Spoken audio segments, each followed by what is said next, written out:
justice for all. Okay, are there any comments and statements from the public before we get started? Seeing none, student representative, come on down.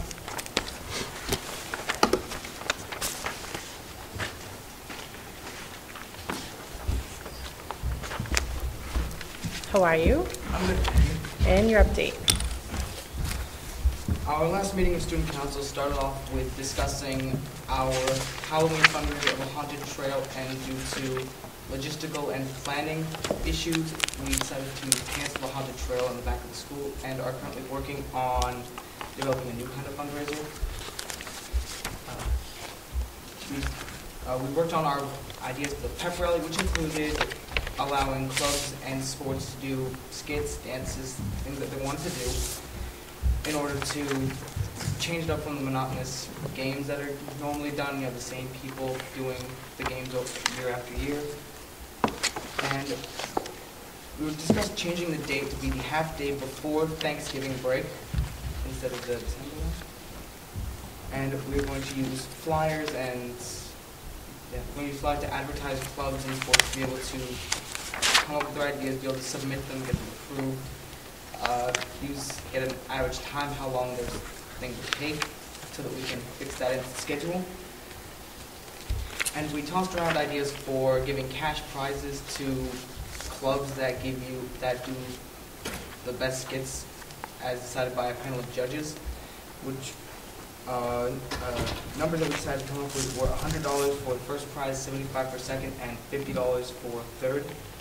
And we also discussed being able to give sports who do their skits and dances trophies or medals. We also motioned to buy the freshman t-shirts, since we haven't done that this year, and last year we had some issues with that. We didn't even realize we hadn't bought them halfway through the year. And after that, we started to discuss fundraisers for each class. The freshmen wanted to get the Harlem Wizards, which have been done here for the past 2 years. We talked to them about how that was good for the first year it was here, but last year the class that ran it actually lost money because it got a little boring for people. And we talked to them about postponing it and doing it again when they're seniors or juniors, so that it's new. Sophomores wanted a TGI Fridays fundraiser, where you bring in a flyer and you get a portion of your bill is given back to your class. Juniors proposed being able to sell school store items at sports games and such, so that not only are we selling stuff at the school store, also raising money. And for seniors, we discussed having a clam bake, which was brought to my attention by a student, and he said that his family, his grandmother, would be able to handle it. They'd buy it all, and they'd do that, and we would reimburse them out of the profits, and we'll keep the rest for ourselves. So we're currently looking to that for the spring. And after that, toward the end, we discussed school store issues, in which we talked about how the cart got approved for being able to walk around at lunches and be able to promote items, and perhaps even getting people to order some things from the cart, and they'd be given to them on a later date. And we formed a school store committee in order to advertise and promote things and keep the school store organized and efficiently running. And that was pretty much everything that we wanted. Sounds like you guys have a lot to discuss. Anybody have any comments?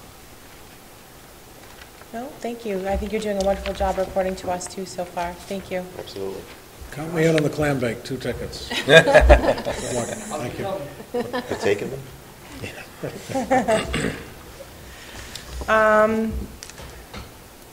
She's coming. Okay. Westport Education Foundation presentation, she's not here yet, so we will go to the Green Project update. In your packets, you have a lot of information. Basically, this more or less went on the back burner while we were dealing with the middle school. You have the minutes from the subcommittee that's been dealing with the green projects. You also have basically the amendments to the two contracts. One's for Pink and Company, the other one is for let me get the number, CGKV, which are the architects. When we first originally had talked to the MSBA about having these projects moving along, one of the things that we had was the assumption that we would be able to work on the Macumber while the kids were there, until they actually went in and took a look at the way the Macumber flat areas of the roof are constructed, and there's really not enough space to be able to come at it from the outside to put in the insulation that would be needed. So basically, we were afraid that if they're working on the roof while the kids are in there, they could literally go through the ceiling. So there's not enough room for them to actually work on the roof while the MAC was in session. So we put it off. What you have in there looks like lots of little lines and a timeline, which tells you when we're thinking of going to bid, when the construction is supposed to start, basically moving all construction to both the Macumber and the high school till next summer as soon as the kids walk out the door. The projects were approved by the MSBA. The town signed off on that. In fact, we were talking to the town today about how it all works in terms of the reimbursement and how the bills get passed on to the town. So we're pretty much ready to move forward. I wanted people to know and understand what happened. The changes to the contracts for Pink and CGKV, I will eventually get that. The biggest change was that they took out the windows at the high school. The high school roof is more complicated than we originally thought, because there's more elevations, there are more layers on the roof than just the square footage that we had originally just estimated the original costs on. So we ended up with basically the money set aside for the green projects being able to cover just the Macumber roof and the high school roof. So that's where we're moving to. Our hope is to be able to bid the projects out in the middle of the year, like around December, January timeframe, which basically gives these people plenty of time to shop around for the best prices and hopefully get us good bids for these projects. So, any questions? The reimbursement, Dr. Colley? I believe it's 46.16 or something along those lines. Mike? These contracts as put forward, you haven't signed yet? No, I did not. I was waiting to present them to you today. But we don't- Basically, they we don't have a are... motion, you're ready to go with these as they are now? Yes, but I wanted you to see them because there was a change on the numbers, because we took the high school windows out, so that means less design, less, it's only basically one kind of company. In other words, it's not the roofing company and windows, that's a little bit more streamlined, so they changed the contracts. The whole budget for these programs has to be approved by the MSBA anyway. So once the MSBA approves it, literally takes not an act of God, but you better have a good explanation why any one line of that budget would change, including these contracts. We're just including this here for you so that you know that was sent up to the MSBA and it was approved. So it's more of an update than anything else. My follow-up, if I could. Yeah. I see the price has gone down because the scope of work has gone down for the designers and the management people. That makes sense. So none of this was connected with the middle school? Not this, PCB not what you have in front of you, Okay. no. Thank you. And the money that was that came down, what we did is we put it into the contingency of the budget that went to MSBA, just in case there's more surprises, because this place has not given us anything but surprises. So we still have the $2.5 million appropriation amount that we can spend up to, but obviously the MSBA is going to give us 46+% back. So it won't be, the town won't ever pay the whole amount anyway. And that'll be in the form of a bond, the balance of it? And it will definitely be in the form of the bond. Part of the question that we were trying to answer today is if the issues with the middle school become part of a bond, can we take this bond and that and put it together in one comprehensive bond? So the people out there actually buying the bond, it would be easier for them, more lucrative for us, and get a better price for the bond. Getting back to the contracts, amendment number 1 was a $15,000 fee, and there's an amendment of an additional $90,000 for, this is the Pink and Company project. Did that go up because of the scope of work? Basically, it took, when they were doing the feasibility study, they did a lot of work based on how much was it going to be to try to do all 3 projects. Originally, if you remember, was the middle school. They did a ton of work based around that, and when it finally went to the state, they pulled that piece out, so that went up. But again, because the KGCV went down, this one went up, and then some of it, the extra money went into the contingency account in the budget for the whole project. So theirs went up 90,000, and the architects went down how much?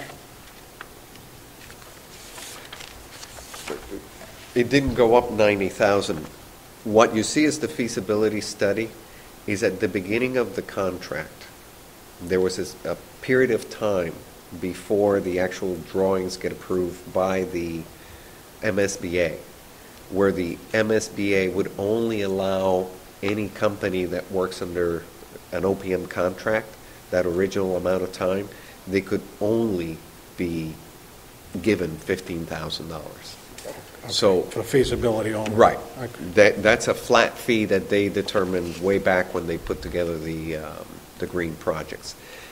What you see, the additional 90, is what they're actually going to do in terms of getting us from the point of the drawings, the bids, the actual construction, and closing out the project. That's what the 90 is for. So the 15th is pre all that, is the amount of work they do to get us ready to present to the MSBA something that they can actually approve. Dr. Carl, isn't there, I mean, there will be a general contractor in charge of the actual Well, work at this being point, done. they may not even need that, because all you're going to have is 2 roofing projects. So it's just a roofing contractor. You don't need somebody over that. That's part of where we're thinking we're going to be able to come up with some good bids, because literally it's just one type of job. Get a roof on, move on, done. If we had the 2, both the roofing and the windows, then you may be looking at I guess my question is, do you even need an OPM, according a to this. management company to manage a The roofing state contract? requires an OPM anything over 100. It's one of their, if you're going to get money from the MSBA, you got to play by their rules. Any other questions? No? Education Foundation cannot be here? Michelle, Karen has an emergency. so Yep, she that's won't be fine. able to. Okay, so we'll Education Foundation. We'll put the Education Foundation on next.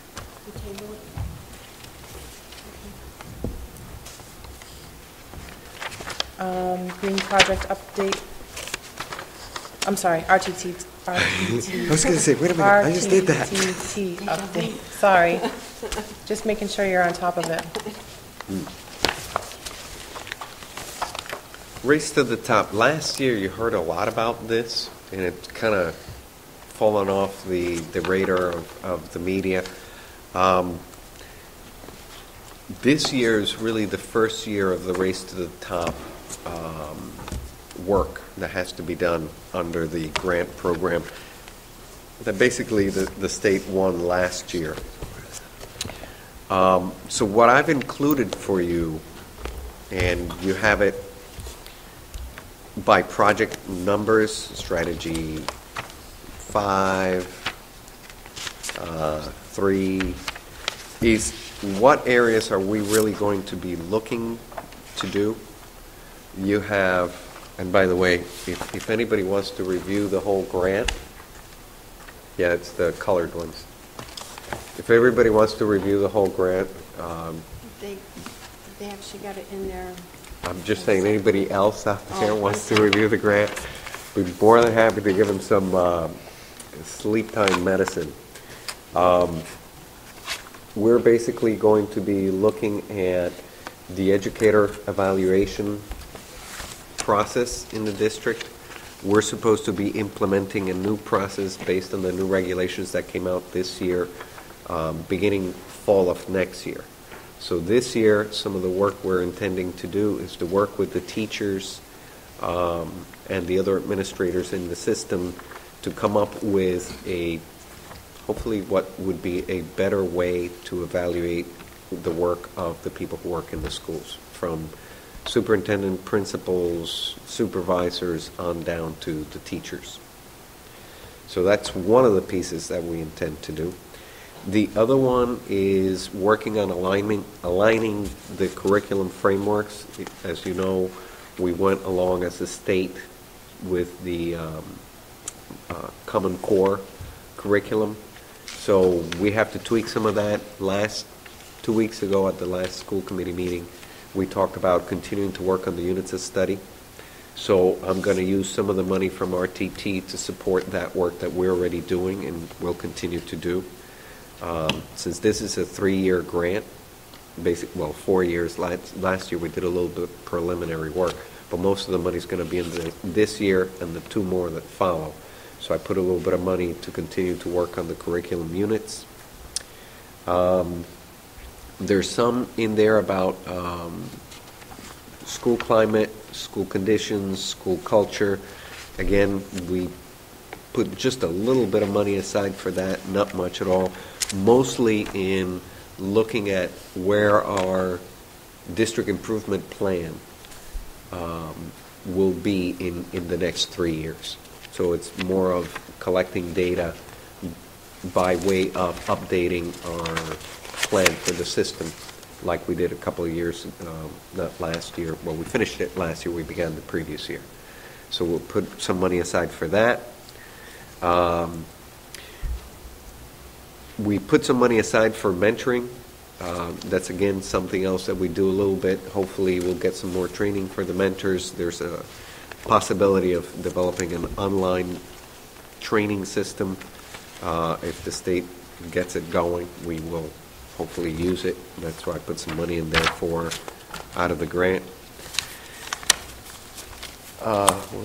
Beth is probably hiding on this. There's the schools interoperability framework and the data warehouse, which is any data that we put into our systems, all of a sudden, automatically, it's supposed to get uploaded to the state. They're supposed to be able to get it, and we're supposed to be able to interact with it almost overnight. We put a little bit of money aside to make sure any updates to the system that we can pay for them. We're still having issues, even though we were one of the first districts that started this. The state's still having some problems on their end. Just wanted to put it out there. We're also going to talk a little bit about trying to help the high school get a higher percentage of students graduating with the mass score. Some additional monies in terms of high school counseling programs and getting kids into college and getting some good counseling for them to see where they want to go. And then perhaps looking at some innovation opportunities or STEM opportunities as the state works with other schools bigger than ours with more money, and whether we can mimic some of their success here. Basically, those are some of the things that we're using the grant for. There's a teaching and learning system. A lot of this, the state is using individual districts to pilot things, and then they'll make it available to the other schools. And all we're putting into the grant is money to be able to implement them once the state gets them up and running. I'll give you an example. There's some schools right now that are supposed to implement new structures for teacher and staff evaluations, including principals, and those districts are supposed to have them up and running this year. So once they have them, as they put it at the superintendent's conference this summer, once they work the kinks out of it, they'll make it available to other systems to either adopt or modify to serve their needs. So race to the top, not just us, it's actually a very large portion of the state districts. We're slated to receive $117,930 over the next, over 4 years, but mostly over the next 3. So just wanted to keep you posted on that. My question was prepared before that last comment, but it's a follow-up to the $117,000. That's the total grant amount for 4 years for Westport High School? No, for the whole district. For the whole district, okay. And we're spending, as described here, under various programs, but this year, it's approximately $25,000 or so? 37,110. Okay, so 37,110. And so when we talked about some of the projects having to do with state initiatives, the communication, that's our choice, that's the best way to put the RTT money? They requested that you participate in some of these initiatives that the state had. So you have to participate in them. Now, do they give you all the money that would be required to actually participate in them fully? No. So some of these, when you look at the grant, we said we'd use some of our money and some of their money, but some of these things were already aligned with things we were going to do, for example, the curriculum. So that wasn't too difficult to do because it didn't include us having to do anything new. It just meant we're going to use some of their money to get some more of the work done that we wouldn't do otherwise because we only have our limited resources. So this came as additional monies. When we're talking about for example, the teacher and staff evaluation protocols, they basically put out a new regulation that you have to have a new one, or you have to have your program or your process aligned with the regulation, but they sent you a little bit of money. So now we get to at least include the teachers in the discussion as to how to make sure our process aligns with the state's, and our administrators make sure that they know how to align the process with the state. And we get a little bit of money, for example, to have substitutes, so when I meet with the teachers during school hours, we can have that discussion and have money to pay for people to be in the classrooms while we're doing those things. And my follow-up, because I remember pretty much that scenario as you described it last year. And it has limitations. We can't take that 117 and buy textbooks. There's only certain areas, so you chose the areas, and this makes sense. I just wanted to stress that it wasn't as if we had an extra 117,000 without strings attached. It's kind of dictated where we can use the money. This is one of the most complicated, restrictive grants with a very small amount of money that I have ever written. That's Literally, it took pretty much 2 weeks to write this darn thing. And again, like you said, it's very restrictive. You have 5 categories. Within the 5, we have to at least do one of the areas. There's a 6th category, but doesn't apply to us. It applies to districts that are in real deep trouble in terms of performance. But within the 5 categories, we have to do at least one thing under each of them, sometimes more than one. So I kind of picked on the areas that would benefit us, that having a little bit of money put towards them would help us do better. For example, the high school guidance counselor stuff, it's more training for them, it's some ability for them to provide more services to the students. You know, it's good to have that money in the house, if you will, for the next 3 years. I don't know what will happen after 3 years, because like all the ERA funding, it comes for a little period of time, and then it disappears, and if you want to keep it going, you have to do it on your own. But you're right, I can't move it to other things. They won't allow it. Thank you. Tony? And this money won't be used to hire any staff. You could have, but with that amount of money, it would have been very, very tiny bits and pieces of people. I mean, by taking this 114? 17. 117,000, I mean, what would that cost the district over the next 3 years? What do you mean? I mean, what would we have to put into it, if anything? I mean, This is above and beyond what we've been doing. This is money that we're using for things we wouldn't have otherwise done or have to pay for. So, for example, in terms of the curriculum alignment, we're doing some of that. We have it in our budget, but this allows us to do more of it.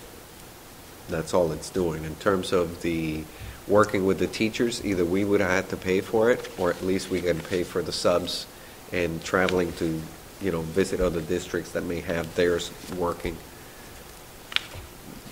It's additional funding. It's for new things, not to pay for things you were already doing.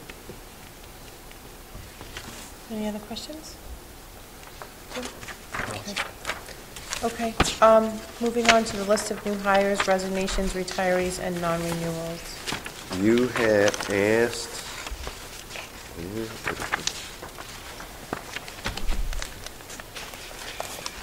let's see if I can find it. It's in here, I know.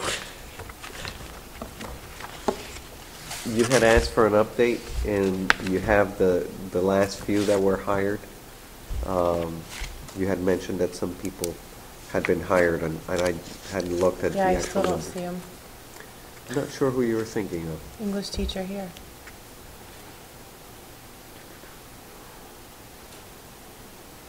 I'll have to go back and check, because I thought I had everybody on the list. Maybe. If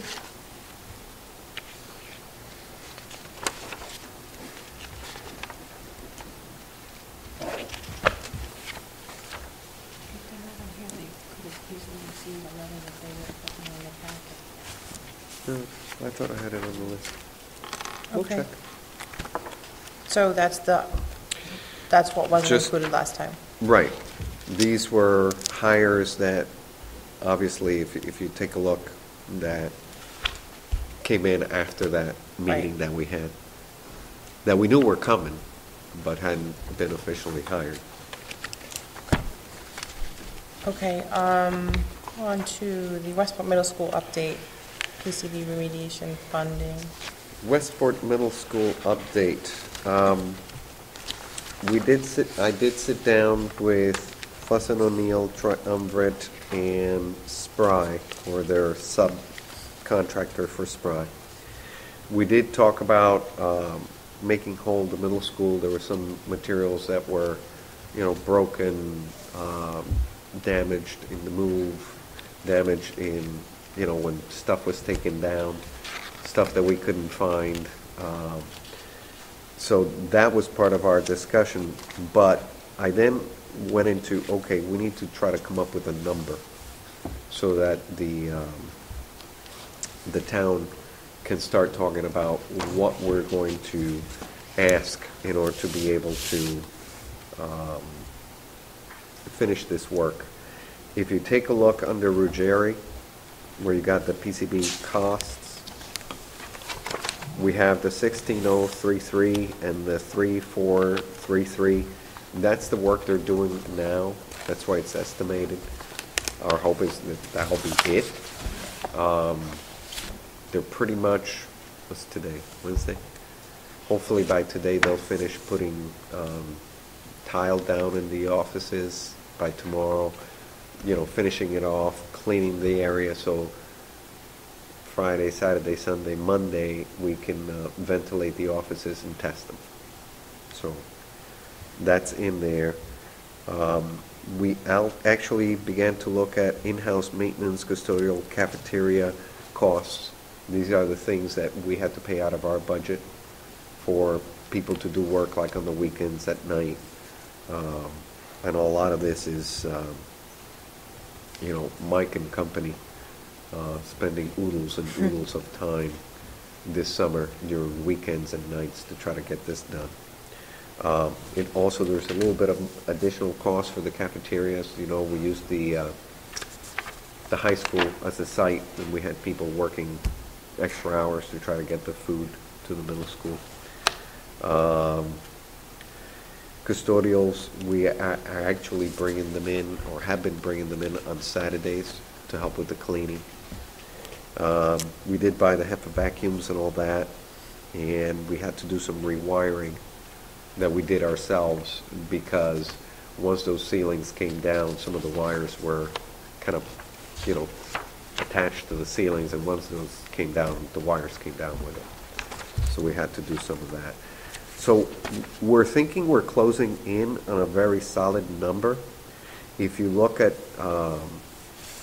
Triumvirate, we have a little bit of work outstanding with them, and I'm waiting for the last few numbers of Fuss and O'Neill for what it will take.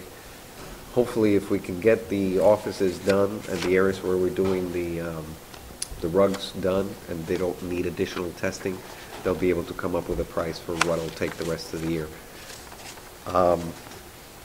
But it's close to 2.9 now. I guess it'll be at least 3 by the time we're done in terms of bringing a number to town meeting.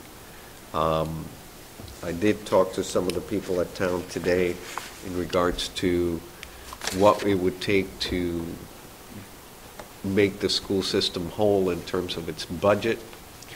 It will certainly need a vote from town meeting. They're trying to set up a meeting for next week for the selectmen to discuss dates for town meeting. November 8th's been thrown around. At that town meeting, basically, we would put up an article that asked the town to approve using money or getting money through, I think it's Chapter 44, which I think Mr.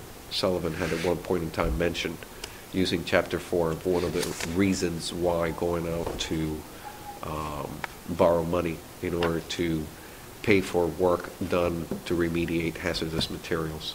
So we did work with trying to get that wording into, any potential article that may go onto the warrant. And then it would be probably a month later, the first week in December, to try to go out for a vote if the selectmen choose to use it as a 2.5 exclusion. So, one is to get the approval, and the other one is to actually get the funding through Prop 2.5 exclusion. Because, $3 million out of what's a $15-16 million budget in half a year would be like cutting more than 10% of our staff or more than 10% of our programs in half a year. So this is one that I would encourage everybody that hasn't paid attention to pay attention now, because we will be looking at having to have town meeting approve an additional $3 million to pay for the work that's already been done, that the bills are already in hand. And we just won't have enough money to pay for those and for what the town needs and the schools need. So that's basically the update of where we are at this point.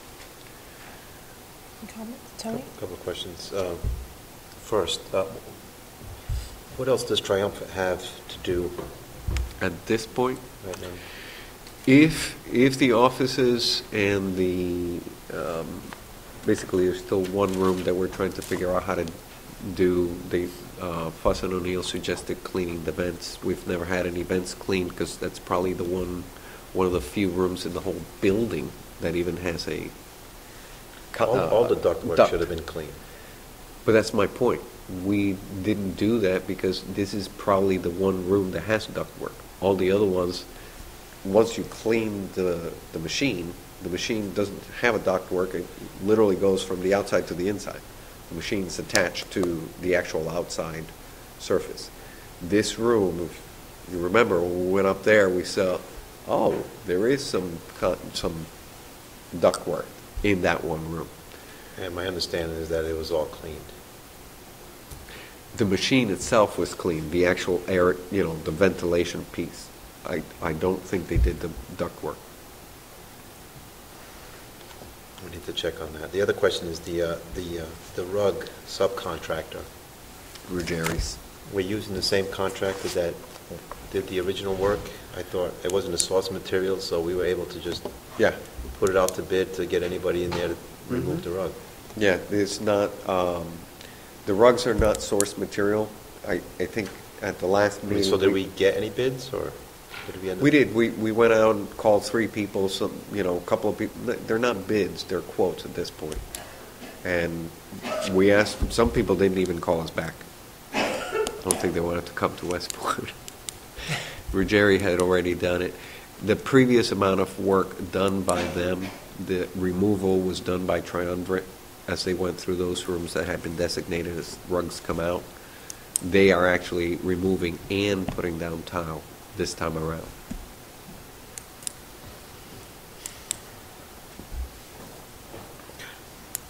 Anybody else? Mike? Excuse me. This is certainly appreciated. It's something we've discussed at length, trying to get a handle on where the costs have been, and this gives a great one-page summary. I anticipate that this one page will develop into new questions, and for instance, people are going to look at the week of ending 8/28 being a very lucrative week for Triumvirate. It's $1 million. And what can the public do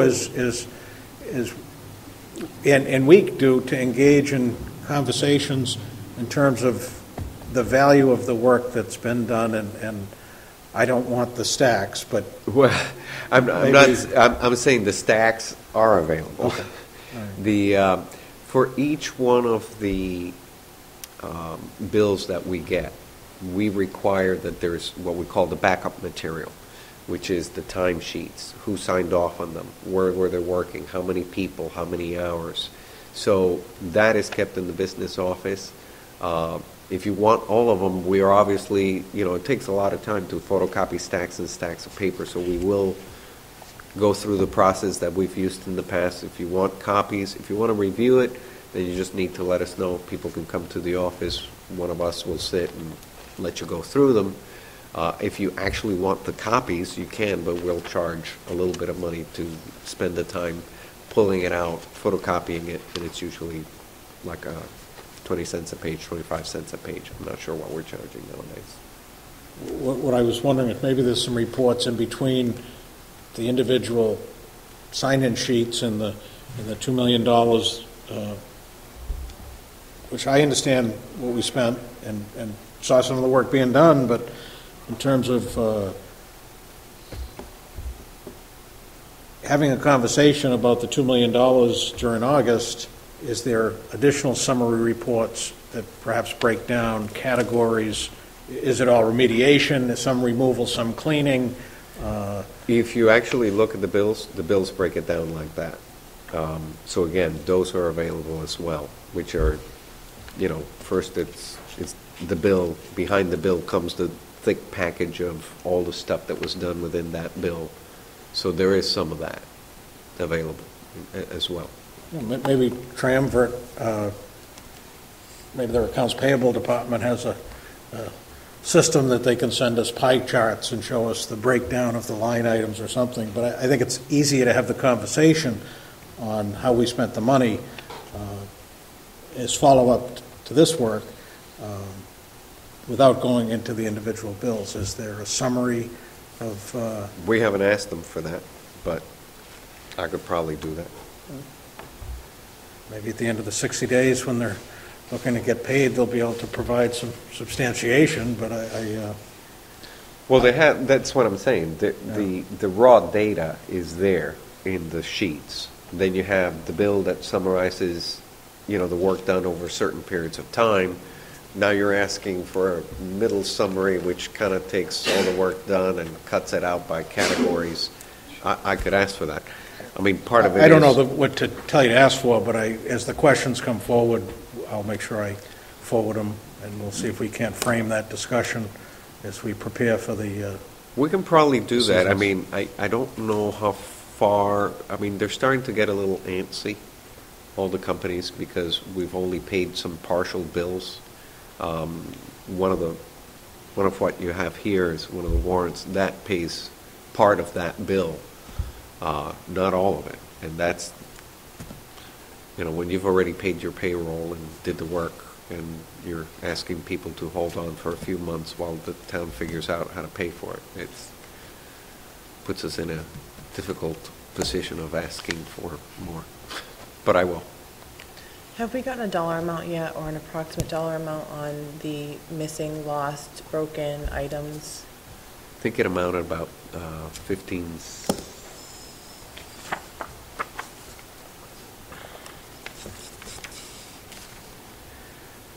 Yeah, about 15,000, Okay. and they're going to cover that. Okay. They have insurance in their contracts, so we'll get that back. Okay. Any other comments, questions? This is a great starting point, and I look forward to having this be in the historical archives. All right, moving on to FY11 compared to FY10. This is the fund we do just about every year. I'll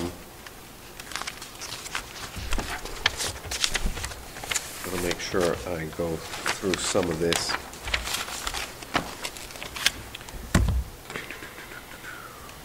FY10,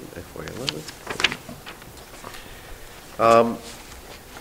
Every year we have to go through and break out for the state where we spent the money that we had in any one given year. And eventually the state summarizes it on their website based on the numbers that we sent. This is basically the big report we do at the end of the year on our budget, and eventually gets audited as well. So this is our way of saying, here's what we did last year. So it includes revenues, where the revenues came from. So for example, if you want to go, let's start front page just to give you some highlights. Medical care and assistance, that's the reimbursements we get for some of the things that we do for our students who have Medicare, Medicaid, I think it's Medicare reimbursements. We don't see this money, but it goes to the town, but we report it because we generated it. So last year was around $78,000. This year was about 104, 105, 104,703. That basically includes things like providing speech and language services, some of the counseling that we do, some of the nursing that we do. Those expenses, we get a bit of it back from Medicare. You do have a listing of all the monies that we get from the state in terms of reimbursement and Chapter 70. Right there you have the circuit breaker, which this past year was almost $304,000. It's basically a year off. So this is money that we got for kids that we had the previous year, so not last year, the year before that, out in residential care or out of district placements that were very expensive. So it's only a certain amount above and beyond a threshold that the state sets. And then the state was only giving us, I believe, like 40%. This year is actually going to be more, which is a good thing. The second page, you got the revenues, SFSF, and other grants. So we've been bringing in about 1.3 million in terms of grants. That's up last year because that was one of the years where we received the biggest chunk of our money. The previous year was only like 900,000, 960,000. So last year went way up. This year it'll go back down because we don't have any more ARA money given to us. State grants, again, we had a little bit of ARA money in there as well, funneled through the state. So that was 118 versus 90 last year. So we did well in terms of money coming in.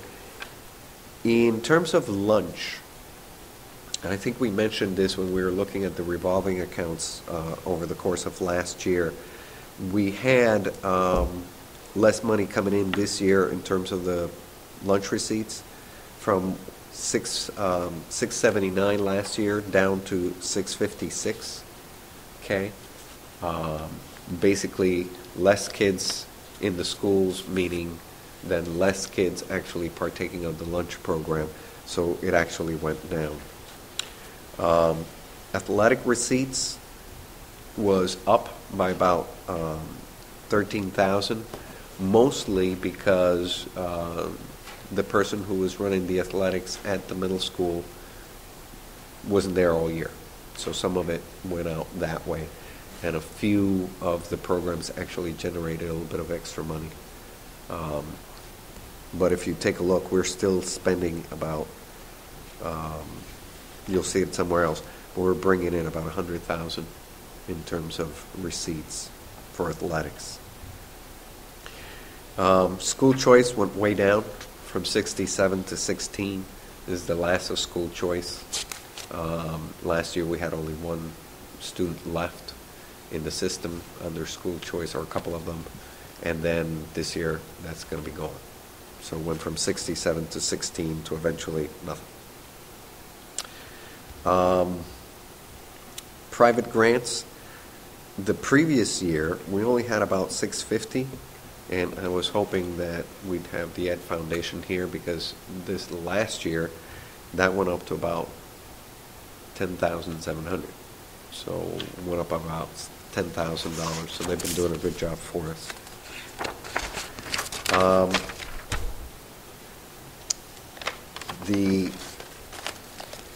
The next, when you go to expenditures, I don't see a lot of huge differences in many of these. In terms of the superintendent, if you see the superintendent, and that might be a question people ask, under professional salaries, we did ask the state if it was okay to designate part of the amount of the work that I do as superintendent, part of it under business, chief business officer. So we split the amount. So you see 75 there, and you'll see 50,000 under business. Basically, the state wants to know where the money is being spent in what categories. So in order to be kind of more true to form, basically we can't say, nothing ever happened in business this year. Some expenditures should be allocated to that.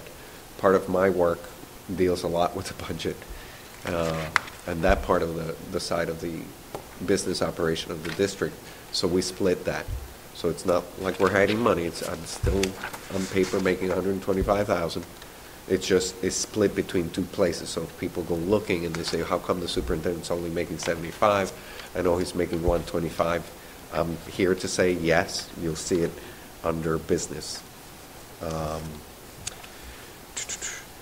There are little bits and pieces of people. If you take a look at our staffing, some people are doing 0.8 one thing, 0.2 another thing. Some people are doing, like Michelle Raposa is a good one. So where you see professional salaries, sometimes you get bits and pieces of people. So you have like Michelle Raposa that does transportation, some data, and then some lunch, and she wears 3 or 4 different hats. So her salary split 4 or 5 different ways. So if people are asking, they're in there. Page 4, business and finance. There's the 50,000 that I mentioned at the very top under professional salaries. The 125 is all the people in the office combined, their salaries. Under contracted services, that includes things like SubFinder, So that program is built in there because it really ties us, telling us who the subs are and how to pay for them through payroll. So how to designate where the monies go.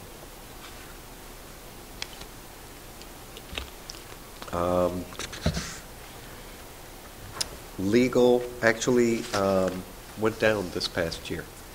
I think the previous year you had some of the costs associated with the superintendent. We had some issues with, we did a lot of negotiations the prior year. So it went from 49 to 36 this past year. I don't know where I'll be this year. Hopefully not much.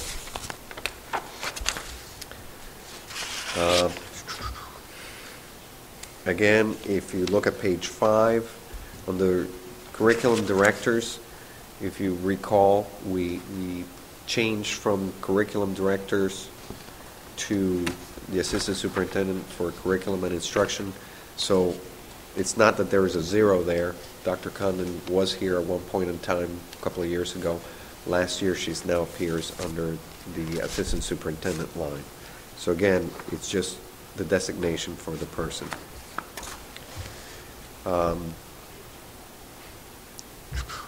We do have some department heads, so there's some changes there from one year to the next in terms of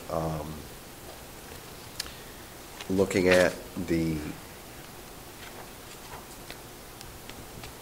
professional salaries under the department heads. There's money there. These are the .2s, supervisors of special ed, the supervisors of curriculum in the different areas.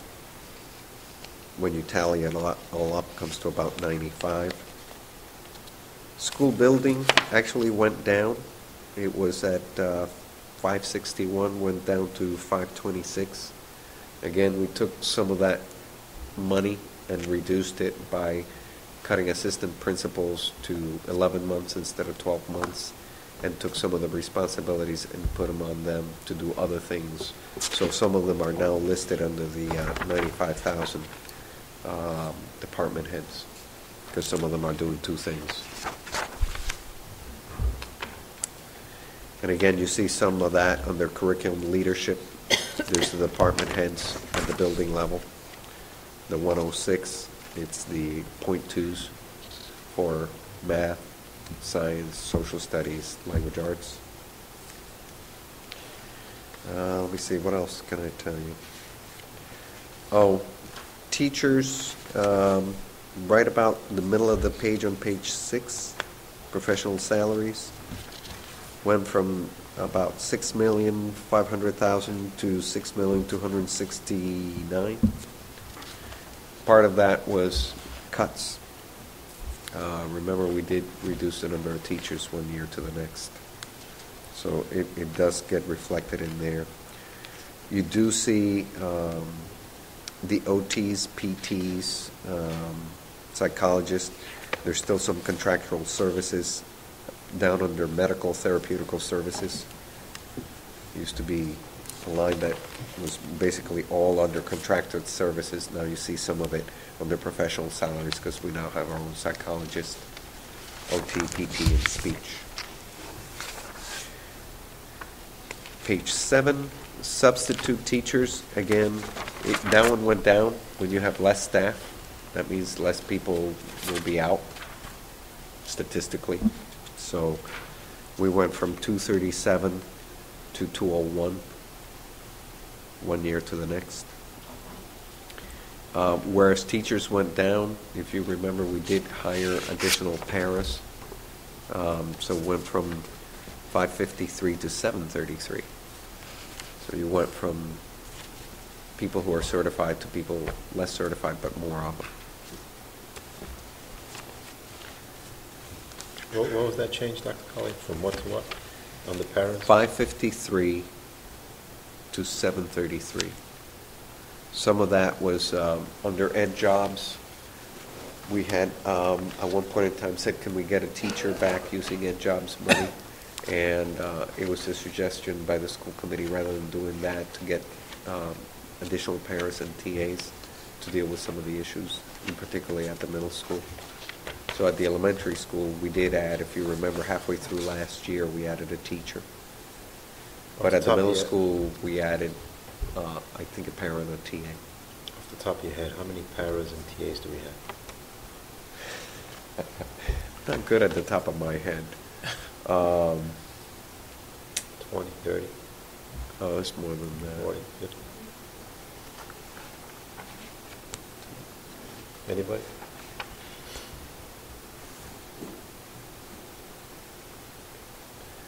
Mac alone has 11, I think, rather long, These are non-certified. non-certified. Mostly dealing with kids in special education programs or supporting kids who have IEPs. There are a few, many of them part-time, working on the Title I. Title I kind of breaks them out on a part-time basis because, you know, they can only work with the kids when the kids are available to work on the Title I auspices, whether it be for math or language arts.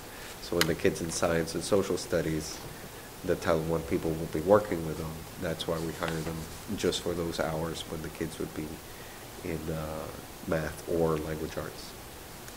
So that's why when you ask me off the top of my head, not good with that.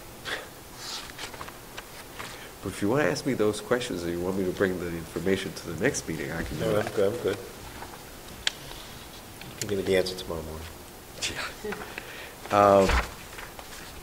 Teacher instructional staff professional development days, by the way, just so you know, we do account for the 5 staff days under this line.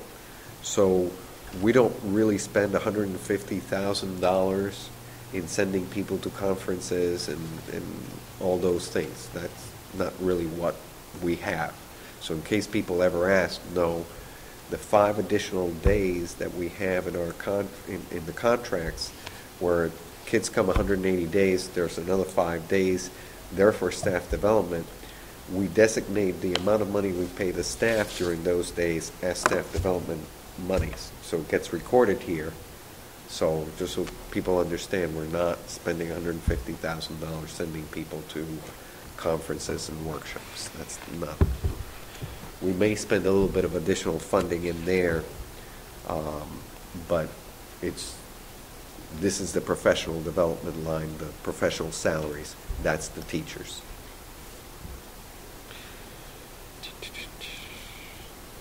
And then we do have other expenses, mostly a decrease from $120,000 last year to $63,000 in terms of the providers and expenses. Some of that had to do with the school committee saying, you know, if some of the people who are doing the training can't come out of grants, then we're not going to do it. So the amount of expenditures for contractors coming from the outside went down. Textbook-related software. Remember last year we did buy some additional resources with end-of-the-year funds. So the previous year we spent about $60,000 in that category. This year we spent almost $100,000. If you take at technology, again, going back to the previous year, we had spent only $27,000 with end-of-the-year funding. We spent about $143,000 on the copier and whiteboards. That's where your whiteboards went. So that went up. Instructional equipment, that kind of stayed more or less the same.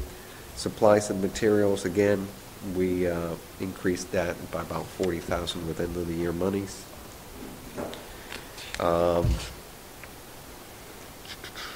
What else was interesting? We did add some instructional technology, classroom computers, basically, a little bit more than the previous year, again, with end-of-the-year funding. If you recall, when I reported that we had gone to the Committee on Capital Improvements for the town, and we had presented some ideas of how to improve technology over time as part of the capital improvement program, they said technology shouldn't be capital, so we said, well, the only way we're going to do this is if we get monies at the end of the year, we'll have to use that, because otherwise, there's no way the district can put the amount of money we need to even just replace computers and stay within the budget that they expected to see at town meeting. So it's part of where we went. You also have an additional 10,000 under hardware for servers and Wi-Fi, wireless.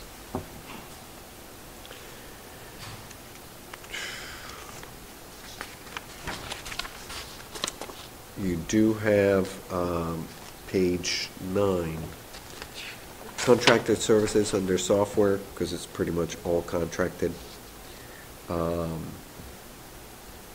We basically went down about 6,000, because some of that money this year we shifted it to the business side. Like I said, we had the program now for subs that also integrates with payroll.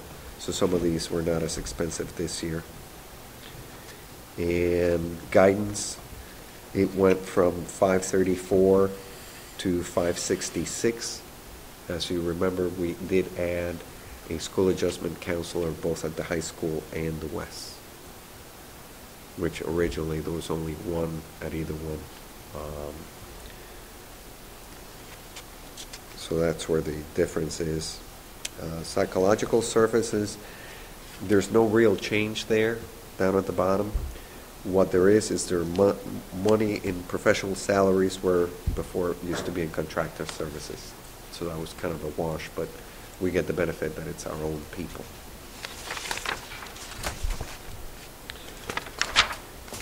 Medical and health went up a lot. Mostly around special education services of kids that actually required the services of a nurse. So that went up about $27,000 this past year. Just so when people ask, how come we're spending so much money in medical and health and they don't see additional nurses in the office? They're not in the office. Some of them are literally working with kids either on bus rides or in actual classrooms. These are our nurses. Some of them get paid through parents' insurance. So we have even more nurses than what appears here. This is just what we spent on nursing. So, yeah, talk about almost $240,000. But this is above and beyond the school nurse. You have the school nurse salaries on line 1441, page 10. Right, so the 27 is where? There's an additional 10,000 on the professional salaries on 441, and there's additional money under contractor services, about 17,000 there. Because some of them, there are own people that we pay more to do additional work after hours, or that we contracted people to work for us directly. The 17,000 additional was we had to contract with another company that has nursing, people, because we just couldn't hire anybody. We couldn't find anybody to do it at that time for that amount of money. Transportation services, and this is kind of weird because it went up in one area, went down in another area, and almost broke even when all is said and done 1 year to the next. The previous year was $1,029,000 pretty much, and now this year was $1,074,000 or $73,000 plus. The change is basically sped. Sped transportation was more expensive last year, and some of the money for homeless transportation, which we're also responsible for. For what, transportation? Homeless. Students who are homeless that have to be transported. Dr. Colley, if I could back up to the medical. Those additional monies, those are because of students that needed this additional. For example, students who develop conditions that would require a nurse to ride with them on the bus, to make sure that they're safe to and from school. Some of those bus rides are rather long. So if there's a possibility that a kid would have a medical issue on the way, you're not going to have a bus driver pull over to the side of the road and try to help the kid. You want to have somebody there. And we had a couple of instances of kids who had issues on the bus ride, and, you know, parents basically said, we got to have a nurse in there. And rather than put the kid at risk, we did. Not budgeted, we just, you know, it's one of those where you, happens in the middle of the year and you have to adjust and try to find the money.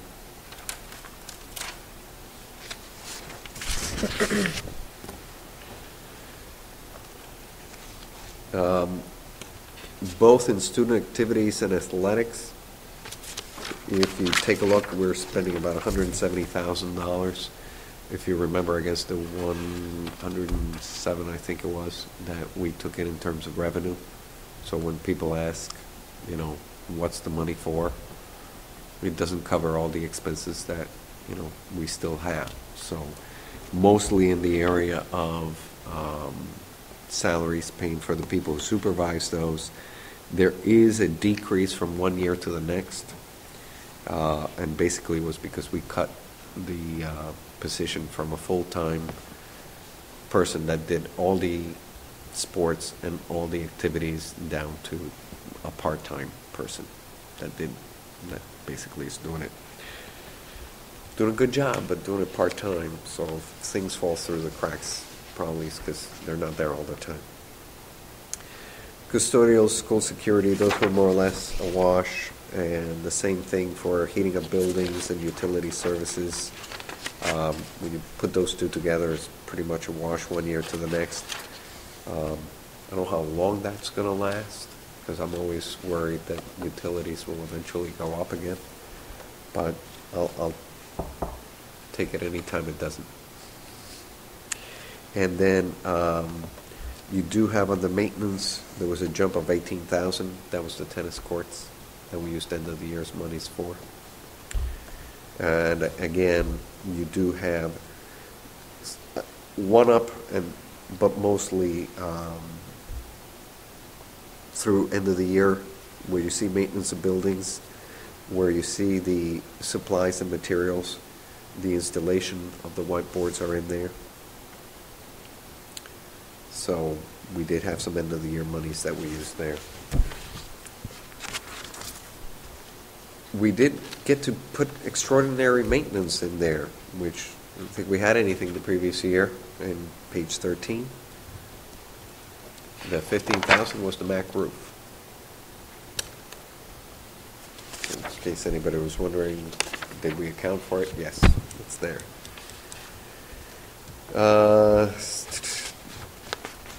Civic activities, community services, the parts that we allocate to that, people who cut the grass and do all those kind of things, money in, money out, that's kind of stable. Basically, it's the use of facilities funding that comes in and out. And then expenditures by school committee, you see a big jump under this page 15. Assets and acquisition, equipment, the $37,000 is the new truck to replace the one that died. Went to the Happy trucking ground, I guess. Again, that was end of the year monies from last year. Payments to other districts down towards the bottom. That went from $522,000 the previous year, tuition to non-public schools, to $354,000. That was partly where the monies for the end of the year came from. It was a big jump in the amount that we saved because we didn't have as many kids going to other schools. So that's a big jump. There was also tuition to collaboratives went from 173 to 47, almost 48,000.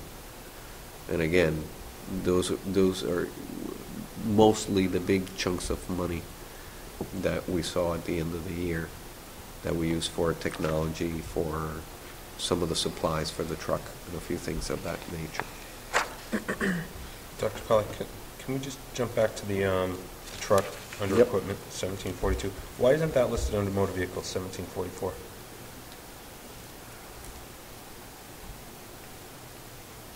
You know, that's a good question. Let me flag that. Because it's...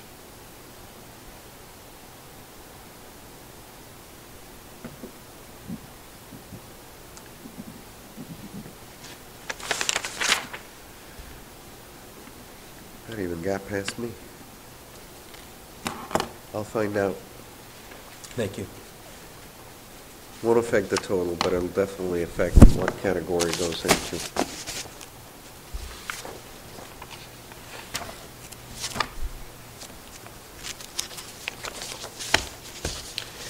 In terms of expenditures by the city and the town, or basically by the town of Westport, Mike, go ahead, Just before we one continue. quick sir. question. I have some other ones for the wrap-up, but the tuition to other charter schools, is that picked up in a different area? Don't we have some students that go from Westport to charter schools?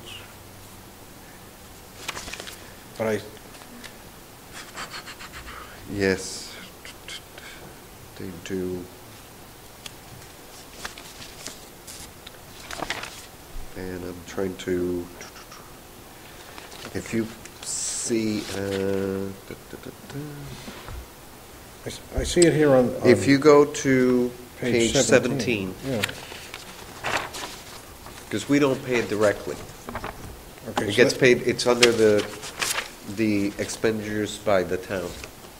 It gets accounted against our expenditures because they're expenditures on behalf of education.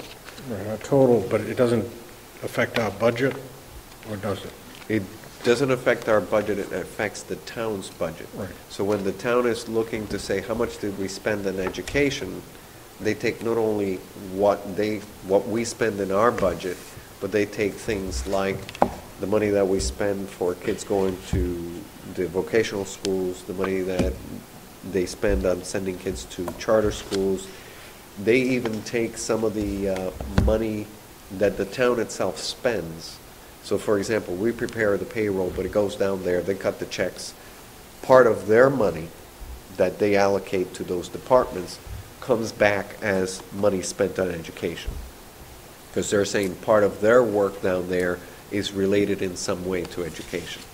So when the breakdown of per pupil expenditures gets calculated, it includes some of the money spent by the town departments on behalf of the schools or education in general for the students of Westport. And they give That's two fine. areas to put it here, but is that our choice versus why we put it on page 17 versus 15? And the reason I'm wondering, it does, as you said, it affects the town costs of education. Minimum spending looks at the total town cost, right? Yes. When the state looks at our minimum Yes, spending... it includes not just what the school committee spent on the schools here, but it also looks at what the town spent on behalf of schools beyond our budget. So some towns must put it through the school system because they still have the blanks here. I just didn't know if that was an option. Yes, yes. So we'd have to Sometimes- look at things Well, you got to differently. remember, this format is for every Right. school district in the Commonwealth, including the ones that are, for example, regional districts. Regional districts put a lot of it through their own budgets, and there's less and less that the towns, because, you know, how do you separate it amongst all 6 towns in some cases, 2 or 3 in others? So they don't have as many expenditures allocated through the town budgets. Regional school districts, pretty much everything goes through them. Tony?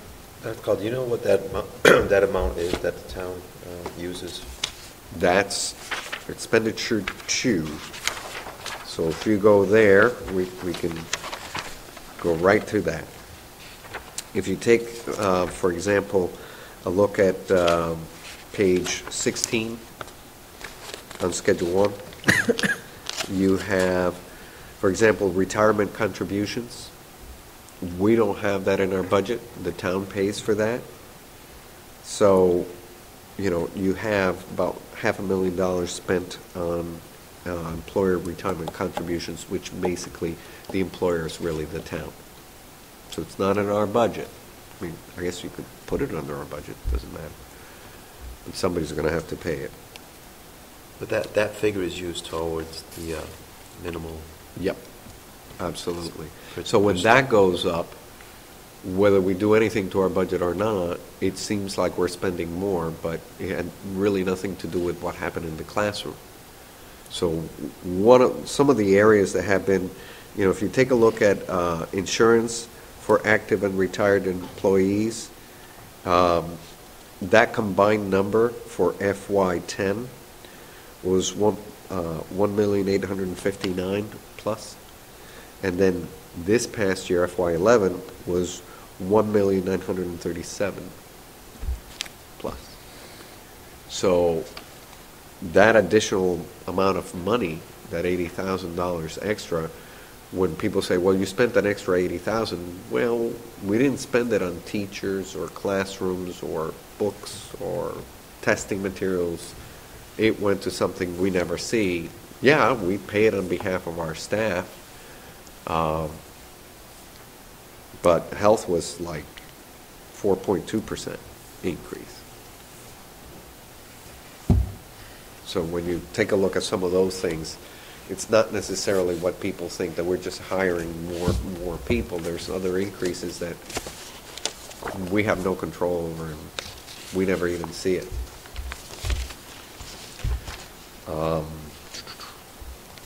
Regional assessments, for example, we had more kids at Bristol Aggie. If you go to the next page,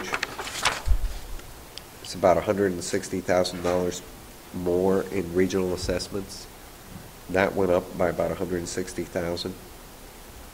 So that's down towards the bottom. You also have there the Commonwealth charter schools, Mike. Yeah, actually. And we do have a couple of kids out on school choice. And you had the debt service as well, the $300,000. And there's a little bit of extra in another little bond that these are expiring. So basically, expenditures by the town were about $4 million plus, $4,375,000 or so. So it's quite a bit of money that they are paying that doesn't appear on our budget. So when people say, well, how big is your budget really? It's bigger than the $15 million that we more or less have had for the last few years. Mike?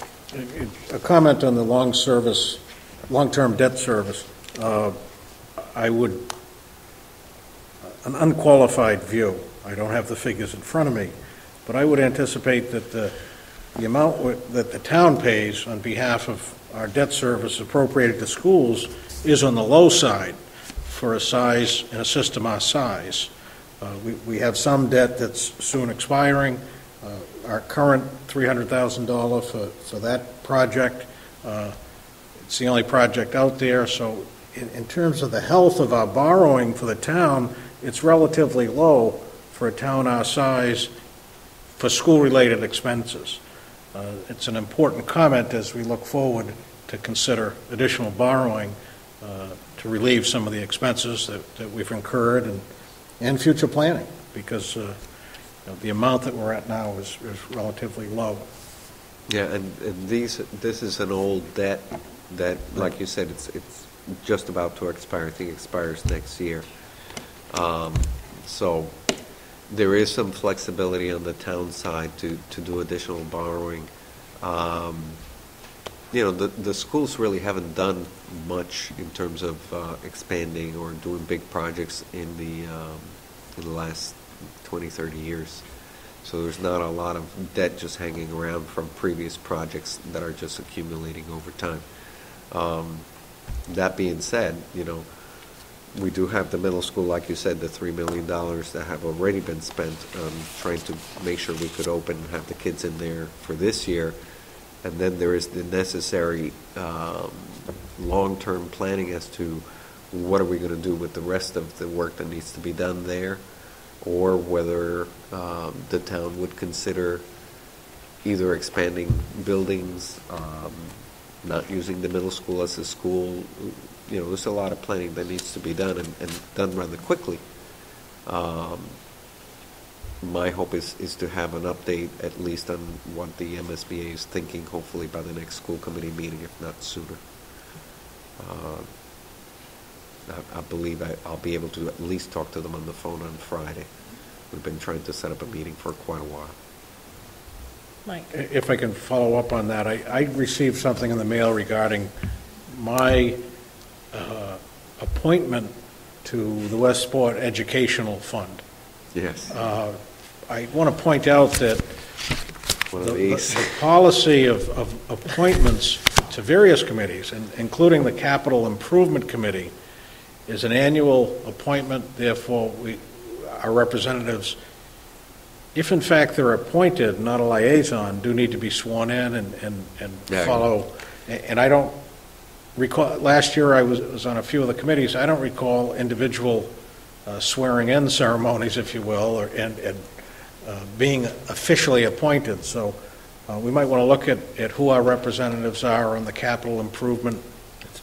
And Did you have get been sworn in? appointed? Today, Oh, okay. So Yeah. do you know who else besides you?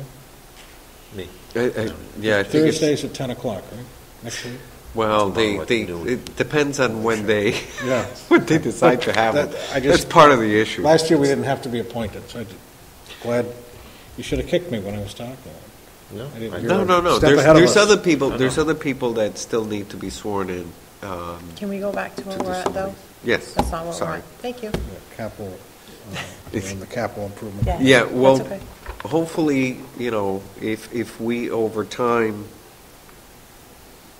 can come to a conclusion as to what to do about the middle school, whether to go back and actually put a lot more money into it to renovate it. You do have ADA issues in that building. You still have some PCBs that have to be taken out. We did what we needed to do just to get the levels down and get the kids in there, but there's still a lot of work to be done in that building. So the question becomes whether the school committee and the town want to spend more money to maintain that building as a school, or do they want to pursue other options? My hope is to talk to the MSBA to see what other options, if any, are available, so that we can come back and decide as a school committee and as a town, where do we want to go, and where's the money going to come from? And probably it'll be debt, because at that point in time you're talking capital improvement. So that number 300, from a point of view of the next few years, it may change, and it just follows for quite a while. Any other questions about Anything else? the I expenditure had reports? a couple of questions I noted as we're going through, so if we can back Mike, up. go through your questions. The utility, I want to make a comment, and I thought we had discussed previously power purchasing agreements. I know the town has their versions. I know they're speaking to a solar facility that wants to offer the town a contract for 20 years. It's an off-site solar facility. It's a private generator who will contract with, on the town side, for 20 years of their electrical charge. And so you buy in some continuum to the rate, and certainly the private company gets some grant funding up front, whatever reasoning. But do we have a power purchasing contract on our side, and would we participate? We go through the town at this point. We do, okay. It's kind of, some of these things historically have been done by the town. We piggyback on them. So, for example, one of the most famous ones that we keep trying to get our hands around is the cable contract. The town has the contract. We're supposed to be a part of it. We're trying to, be part of the discussion as to what benefits the town and the schools will receive out of that contract. It's the same thing with, phone service, electric service, all that usually goes through the town. We just sit at the table and talk to them about what kind of things we want to see for our schools. It's not always the best thing to go on it on your own. Sometimes when you have a whole town doing the negotiation, companies take a look at the bigger piece of the pie, and they tend to give you a better price. So sometimes you kind of get stuck with not doing your own negotiation, even though you may want to. But the town as a whole ends up losing versus, having two separate contracts instead of one for the whole town. And that's why I'm hoping that the effect of this town power purchasing, if they go with the solar, it seems to be something that they're fast-tracking. Maybe we can then reduce our budgeted number for utilities. And That my would be follow-up question on that, fantastic. with the budget, because before you know it, we'll be into budget season, I think we saw some Yep. framework of it here. When we start the process, typically, the first column we look at is budgeted amounts allocated on the current year budget. Yep. Can we or do we have a column for actual expenses, which is what's represented From here? previous year? Yep. In other words, So in other after words, transfer and things, we... what we can provide you is FY11 budgeted, FY11 expended, FY12 budgeted, because obviously we're in the middle of FY12, so we haven't done Right. jiggering of that. And then it would be an FY, basically 13 projected, which is the budget that we'll be talking about next. Because the column that I see is helpful is, and I don't believe it was in previously, is going from what we allocated to actual expended as reported here, because this is where we ended up after transfers and things. Well, I'll save that for the next Yeah, piece. that was Because my there is last a couple of comment. questions that I do This is a have nice as to tool. Okay. what you Any other want to see. questions or comments? All right, so let's move right on to the FY13 budget timeline, and then we can also go into that part as well. All right, hold on, I'm almost there. I did go to the selectmen's meeting. I think, Mrs. Sullivan, you were there as well I'm not sure if it was a whole discussion or part of it. But they were talking about if they're going to have budgets available for the FinCom to look at in enough time to hand over to the town the warrant articles in time for people to be able to look at them before town meeting. They start backtracking when they would have some timeline dates to talk about. The biggest one that they were talking about was getting the budgets down to the FinCom by mid-February. So looking at that as a starting point, I kind of try to go backwards and say, what would we need to do, or what would my staff and myself need to do? So I gave you, on the second page, the school committee meetings where I would see us presenting. And if you want, we can take a look at calendars, because I know your blotters only go through the end of June. It's at the very, it's before the yellow page. 3 pages before.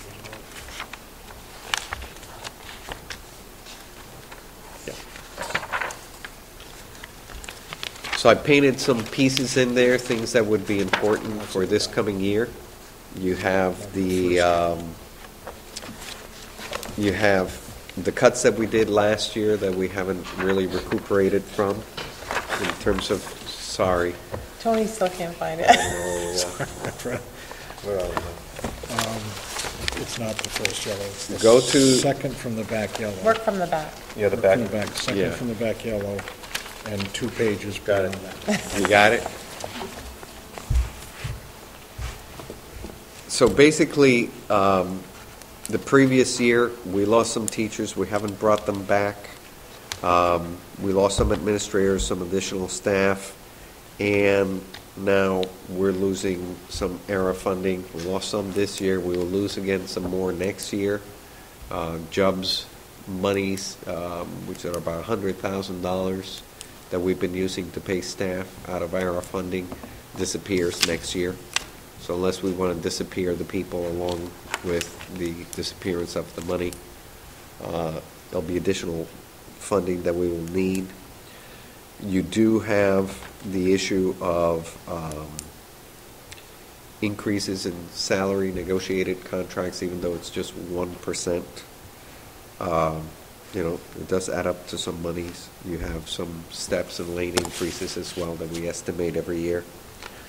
So when you take a look at level services, which is what kind of the town talked a little bit about, they didn't quite define it. The way I would define level services is you have the same people that you have this year doing the same programs that we had this year, move it into next year. So basically, if somebody's salary goes up by 1%, you build that into your budget, that's your increase. So if you take a look for us, 1% salary increases and some of the steps for some of the bargaining units, that's 200,000. If we replace the money we're losing from the jobs fund, which would be maintaining level service at that point, it's another 100,000. So we're talking just for level services, $300,000. That's just a tad above the 2.5% mark. So my guess is people will start to look at that and say, whoops. And that's not even talking about anything in terms of improvement. It's not talking anything in terms of bringing back people that we lost last year. That's just to keep what we have. So that's just painting the picture.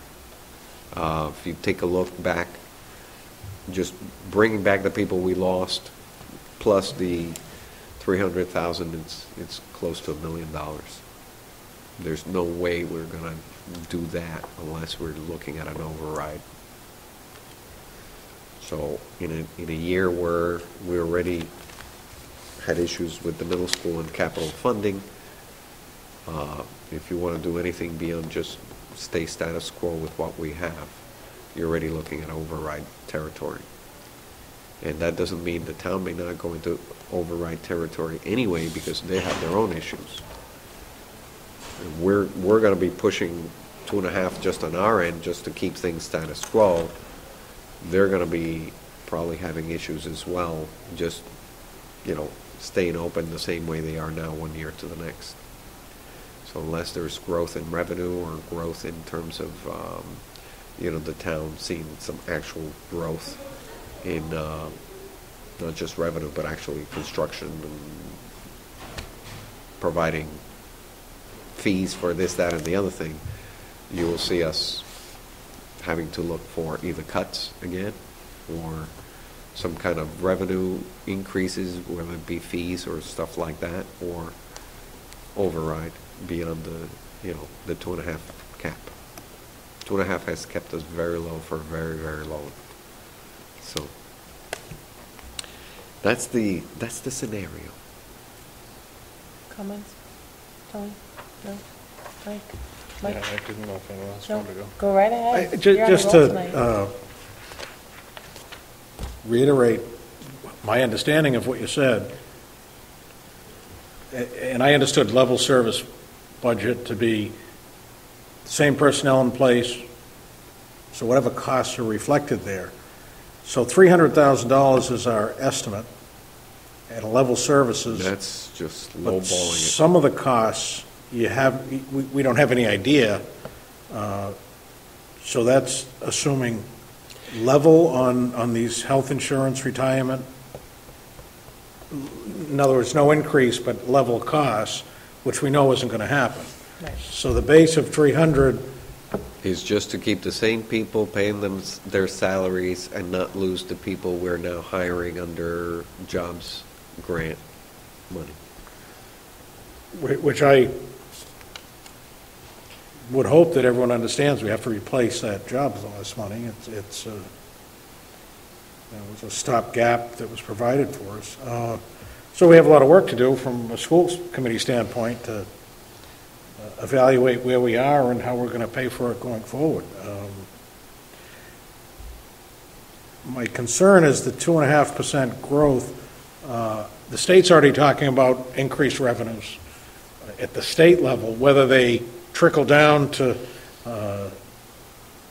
payments under Chapter 70 funds, we'll find out. So I don't want to roll out the budget discussion beforehand. But if you see in the But timeline, it's that's taken into account whether we need to make adjustments up or down. I think it's the draft 3, where we hopefully at that point can take a look at level services versus needs versus the governor's budget, which usually has that Chapter 70 figure thrown in there. I mean, it's preliminary because it's just the governor's budget.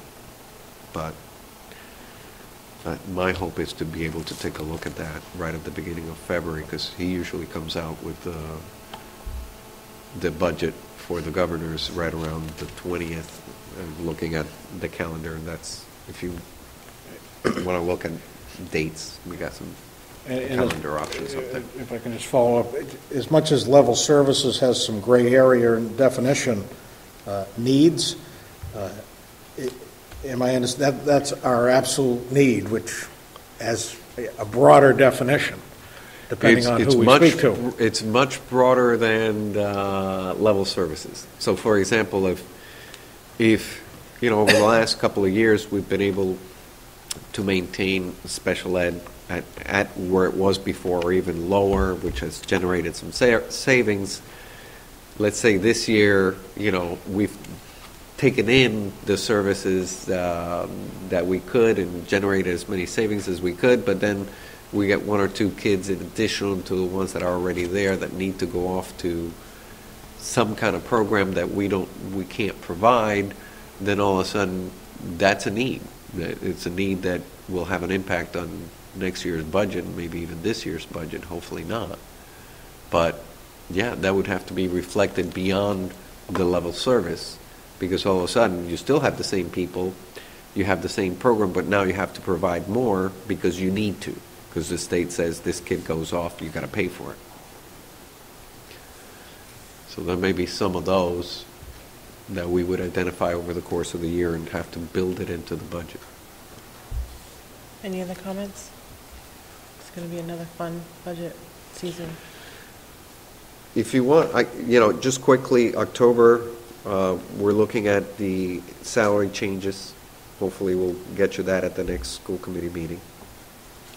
November, that's usually when I work with the principals, and they work with the advisory councils to identify if there are any actual needs beyond what we're doing now. How much do we need? And they have to explain the whys and the wherefores. It's also where we take a look at the school improvement plans and the district improvement plans. Again, I've been saying since I got here, you want improvement, you want more, then it's going to cost more. If you want to keep what we have, then we keep what we have. Then in December, that's usually once we take a look at what the level playing field is, do we have any needs coming out of the buildings? Then we take a look at things like technology, special ed, food services, transportation, sports. This year, for example, last year we took a look at the big transportation contract. This year, the sped transportation contract is coming up. So that may cost more, it may cost less. Sports, that's where we talk about whether we want to add, subtract, keep what we have. Buildings, maintenance, central office. Can't imagine anything in central offices, but usually that's when we have that discussion. So hopefully, if you take a look at School Committee 111, that's the first school committee meeting in January, you'd get the draft 1. It has all the level services. That's where we add things like the salary increases and all of that. 125, we bring together all these other people, central office staff, department directors, the building principals, to basically present, here's, if there are any needs beyond level services, here's what it is.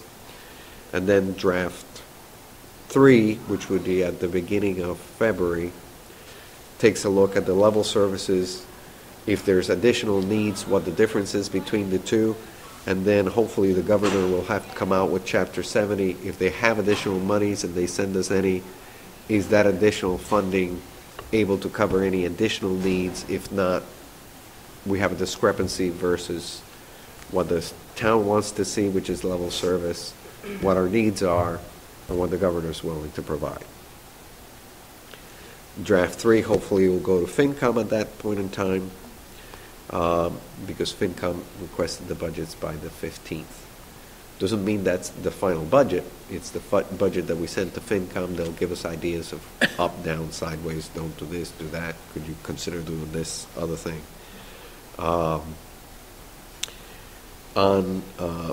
We do have, and this is why if you need to, we can bring up February. You do have a scheduled meeting right now for 2/22, which is during vacation. I don't know if you still want to meet there or reschedule for the 29th, because that month has an extra week, and then 2 weeks later, you would have the school committee in March. Just was looking at the schedule and saw that. I would schedule the budget hearing for 3/14. By then, hopefully, we've talked ad nauseum as to needs versus level funding versus preliminary income. And March 28th should go to the town. That's 6 weeks before town meeting, so if we can stick to that schedule, we should be right where the town would like us to be. What are your thoughts on the February vacation meeting? I don't think that's always a good idea to be meeting during February vacation, but We don't close. I mean, it's up to you guys. I just happen to be looking through the schedule, trying to backtrack from the 15th of February and down to town meeting, which, if I remember correctly, they said second week of May for town meeting. So they kind of used that and February 15th as the two markers in terms of a timeline. I mean, I don't see any harm in pushing that one back with the extra week there. You do have an extra week, because we won't have another school committee till March 14th. Just to ensure that, I mean, somebody decides to go away even last minute. Okay. I mean, what do you guys think? Yeah, I haven't. The sooner we say it, the sooner it'll get it as a change into the calendar. Anything against that? That's way out, I Well, know. it's not a big issue, it's not No. on the action agenda, well, but no, it's not, I'm but- open to changing it. Usually, we don't have a meeting during school vacation. Yeah, I Yeah, I'm not you sure know, when we Must be do the way it these, we fell. kind of first set the schedule for the year schedule, and then we go ahead and Yeah. say every second Tuesday, Yeah. I mean, it's still a ways out. It's second not a and big deal, fourth Wednesday, We haven't set that schedule. which, well, school committee always meets the second and fourth Wednesday. It just so happens that this one fell on that vacation. Right, so we usually move, but we haven't done that calendar for that. Yeah, I wouldn't, No. I would say push it back. Just, I mean, it's not a big deal, so push that one back anyway. So we're but- going to go with the 29th instead? Sure. Or the 22nd? Yeah. Okay.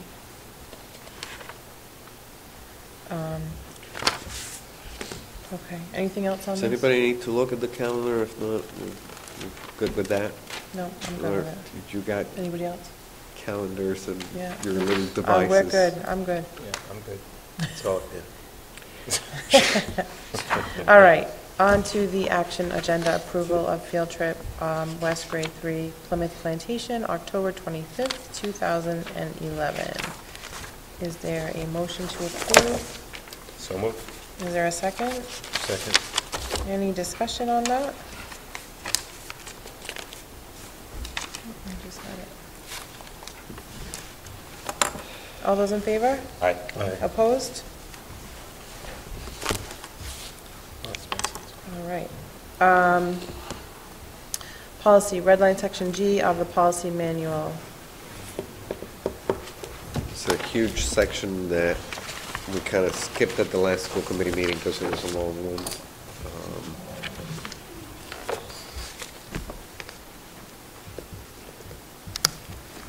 I have one question. I went through what I have here, and I know I had some with questions which I might have separated out, one of the, because I know we've postponed this. I don't seem to have the ones I had some questions on. So, did we approve some of these previously? Not the G. Not G. Not the Gs. We did pull a couple of the Gs, and we just looked at them in the subcommittee. So these are the ones that were not pulled by the subcommittee for further review. I think one was, I didn't bring my notes from that meeting, 20 meetings in one day. Do you want to push this back again? GC. I'm willing to make I could make a motion if I know these are all of them, because these are all ones that I have okay on, but if you want to Can you push. go, We can do the ones that if there are some that people don't have questions on, we can take care of those now, and then whichever ones you don't You want me to call mention. out each number, or do you? Yeah. Because I don't have the ones I don't have, but I Do you want can. me to- Do you want me to go through and call out the letters and make sure? It may be why don't easier you for go him to through, do that. Karen? Okay, Susan, You, go ahead, you can go through. what? We can do it either way. Either he can go through the ones he thinks Because he's otherwise- Well, okay if you, with. if you call them out, he'll know which ones he's missing. Correct. So why don't you call them out and you can say whether you're okay or not. We have GA, we have GAA, GB, GBA, GBAA, GBAA-R, GBAA-E, GBB, GBC, GBD, GBE, GBEA, GBEB, I'm sorry, GBE. I have GBEA, and then I have GBEB, as in boy. It was staff conduct. Okay, staff Okay, time, you're yep. good? Okay, GBEBA, Yep. okay, GBEBB, GBEBC, GBEC, GBED, GBF. Then we have a GBGB. Okay. GBGA, GBGB, GBGC,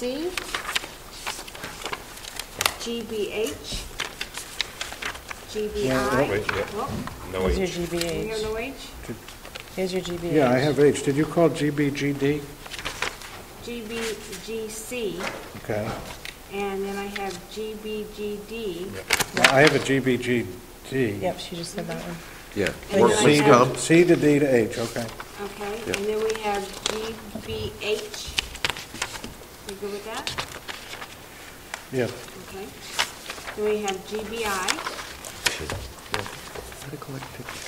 Huh? GBJ. GBJA. GBJA-E. Uh-huh. GBJB. GBK. GC. GCA. You're doing good, Mike. GCB. I don't know. GCBA. GCBA-R.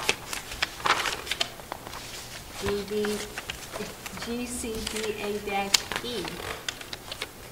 E is in Elephant. Ellie. Yeah. Okay. GCBB. Then we have a GCBBA. GCBB-E. GCBC. GCBD.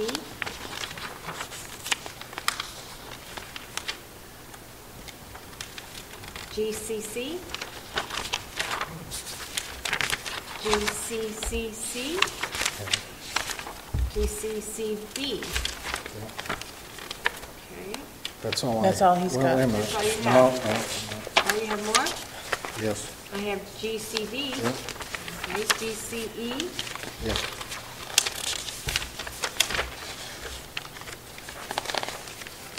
I have GCF, Your GCF there.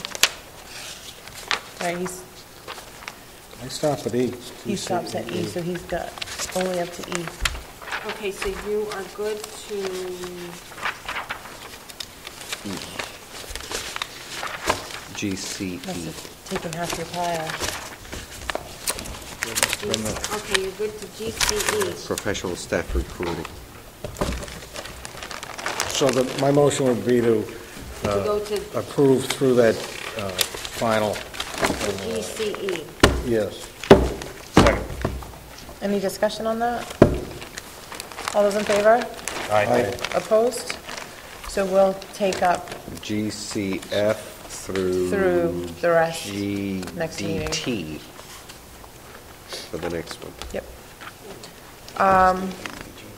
So do you, excuse me, Thank so you.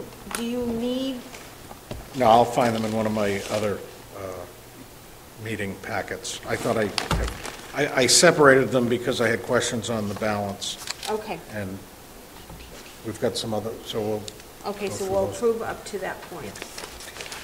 All right, Everybody good with that? That'll be the The next- 26th. okay, review of policy BK, school committee memberships. Is there a motion to act on this? So moved. To approve? Yes. Second? Is there a second? Second. Any discussion on this? I have one question, let me, what I remember is, we had discussion about this national association. This talks about maintaining the membership in the national association, which we're not a member of, I don't believe. I thought, remember, but this says that we will maintain membership in the national, but then it talked about periodic review, and we've decided over the years, we do not have the national, we only have the state membership. So that's my question. It is one of those that, if I remember correctly, had brought it up as the issue of what happens if there's not enough funding in the budget to be able to belong to these things. What do? Do you want me to take money out of somewhere else to make sure we have it available or not? It was one of the And- reasons right, why my it came recollection back is- at this level. I didn't think that the National Association, well, maybe other years we decided, no, we won't have membership in the National Association. I know we've only had the State Association. Right. We have been out of compliance with this policy for a while now. I don't know Well, when it's- they stopped doing it. So, eliminating the review leaves the policy in place, and so we're out of compliance. Should we put Right. in, May. the review has, or do we want to send it back? In other words, I believe that the State School Board Association serves its purpose. I think it's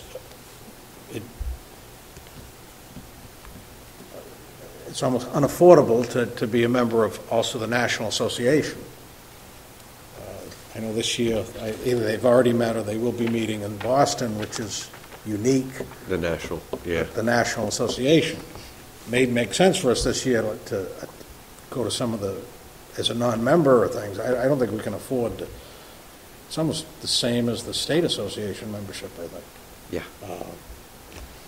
I actually agree with Mike. I think I'd like to see this say maybe may maintain memberships, or, I mean, instead of making it so closed-ended, to say that we have to purchase the membership every single year.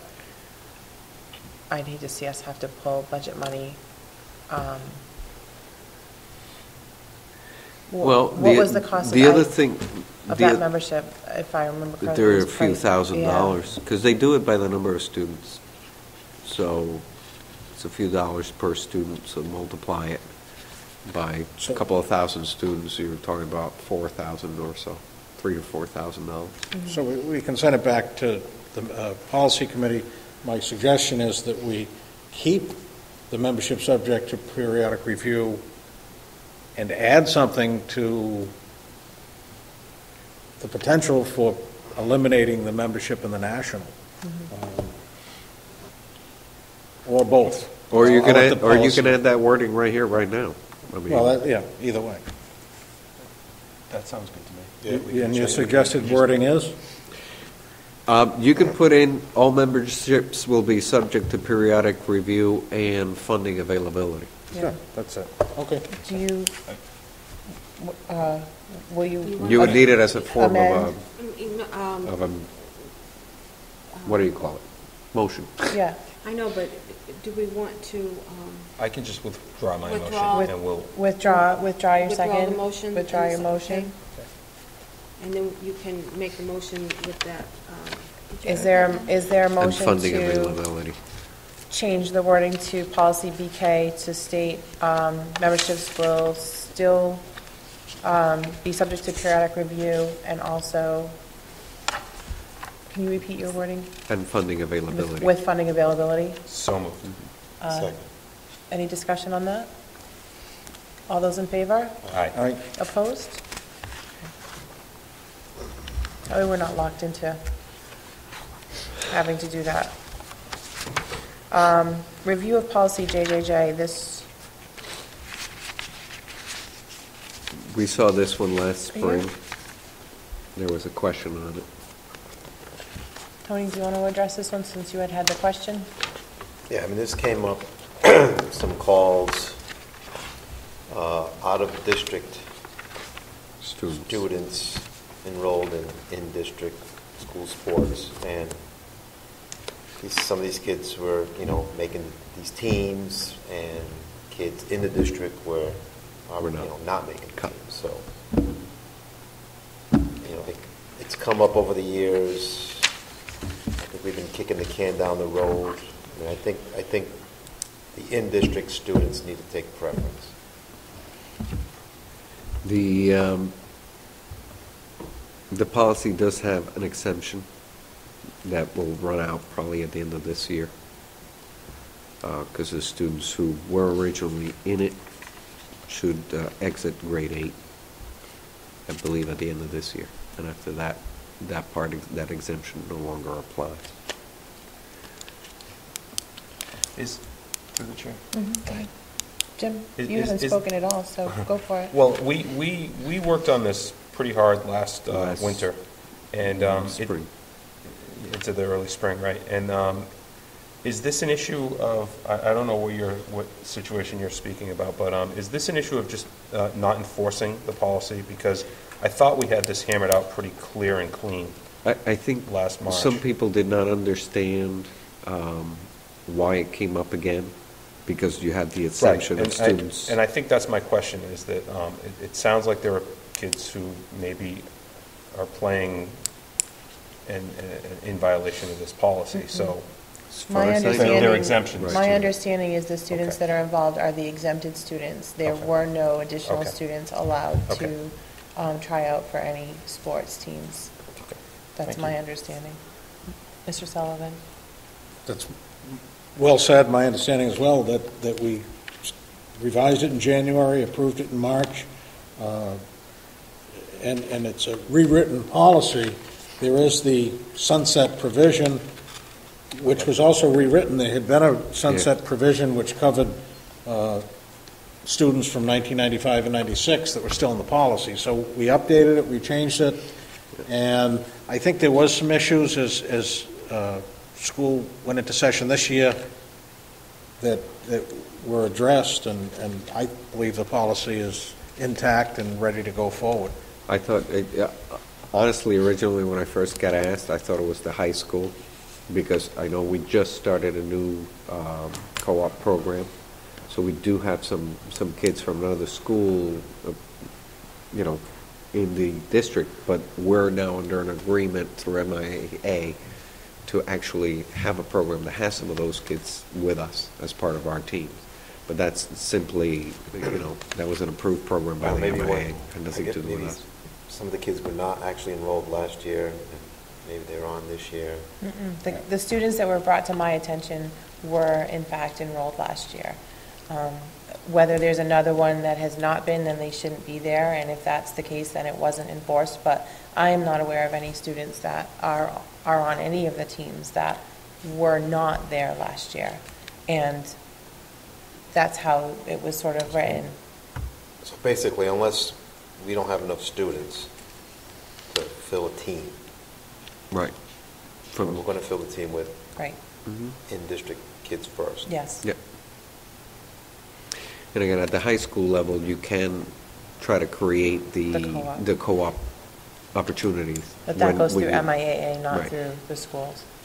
So we don't even have anything to do, it doesn't apply. That's why when people first mentioned it, I said, well, I know there's 2 kids from another school at the high school, and I went running because I knew we were trying to get it approved, but I didn't know if it had happened, so.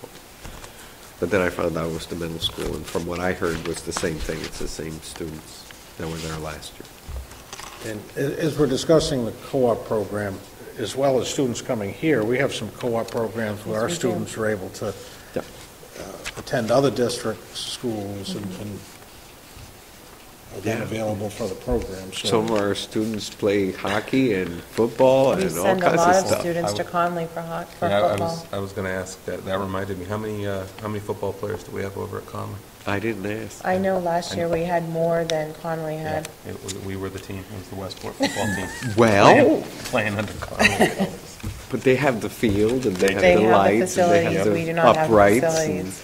Mr. the Sullivan? equipment. I know we want to keep on schedule. You did mention ice hockey, I think. I know I've had some calls from students because the Dartmouth agreement expired.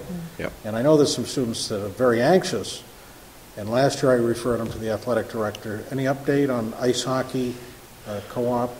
I suggest they look to the Swan, Seekonk Rehoboth has a regional team that might have some slots, but. I don't know. I hadn't heard about that. I haven't heard anything. Yeah, so. I know the need has to be on both sides in order for the co-op to work. Yeah, I think That's what why happened with had to stop. Dartmouth, right, They could had field enough They kids. could do Right, their own right. team. That's why I mentioned Seekonk. I know they have trouble. They already Yeah. have 2 schools. I and- mean, if students, Yes. Diamond does too? But they don't have any, They fill They it. don't, Slots. yeah, they don't have they any slots. recruit, I think, for the team. No, they don't. They're not supposed to. So, yes, The, back to this the sports thing. I mean, you could imagine maybe a new parent to the middle school or to the high school, and, little Johnny and Suey are trying out for the team. Word gets out, oh, this kid is not, maybe we need to let that be known. At the beginning of the season that, little Johnny was here last year, and that's why Johnny's here this year. But again, only if we don't have enough kids to fill the team. That's the way the policy reads from here on out. so with, I just brought it up, so because we don't there's need a to act question. on this one? There's no changes. No changes. Okay. Just enforcement. Yep. Yeah, and actually, the policy was unclear partly because the old policy was still on the website. Yeah. I So think that was that's what an issue as happened. well, I Is that what it think. was? Parents Yeah. went to the website, and it was the old So the old policy that had policy not been and they were- rewritten. It's been since updated. It has been updated, and the parents that emailed us were sent the new policy that we did last March, or whenever that was. So, okay. On to approval of the minutes from Wednesday, September 28th, 2011. Is there a motion to approve those?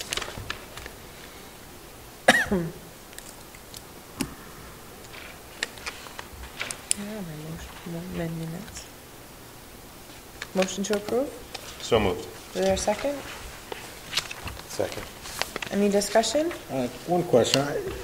Recently, I noticed the school improvement plans are a product of the school councils. Yes. Is the district improvement plan a product of the superintendent? Is that correct? Basically, but I usually use the administrators and the administrative retreat in the summer to put it together, so it's not really just me. Right. I guess my question is, do we need to make a motion to approve? I know we don't approve the school improvement plans. We're advised that this is the school council and the superintendent came with these, but the improvement plan, didn't we vote last week? I mean, that's what the minutes reflect here. Let me take a look. So as a presentation, do we need to vote to accept school improvement? I don't know, I'm asking. The only thing we did, and I don't think we did a vote last time. It was a long meeting, so I I don't think he's remember asking if what we did. have to make a vote. On Is the that right? district versus the, I know we don't on the school plans because, Right, the schools do that Individual, part. yeah. Other than that, You that's a know, comment. Other than that, I don't know if there's any requirement for you to vote and to approve it, but you certainly can. I mean, I bring it up because there were some suggestions that I made to changing some of the goals and some of the benchmarks based on what we did the previous year, the resources that we have to work with, the fact that we basically were not successful with the override, which would have carried some of the resources needed to do some of the work. If you feel it'll lend more credibility by having the school committee, we can put it I know on the there's- agenda for the next time. just, yeah, it's noted for the, it doesn't reflect the minutes, so we can go ahead. I just, Yeah, we did not go after a vote last time. Right. It was just a presentation. Here's what we it was did. informative, Right. Okay, all those in favor of accepting the minutes? Aye. Opposed? Okay, and Do you want to put that on the? Agenda for the next one? As an action? let's find out if we have to. Let's For the wait, next- yep. Okay. for the- School New committee business, I'd actually like to read this into the record. This is a letter from Tony Viveros. Dear Mrs. Duarte, I am writing this letter to inform the school committee that my wife, Susan Viveros, would like to continue to be a substitute in the system. She has been a substitute for the Westport schools for the past 3 years and would like the option to continue even though I am now a member of this committee. I would abstain from any negotiations regarding substitute teacher contracts and/or policies.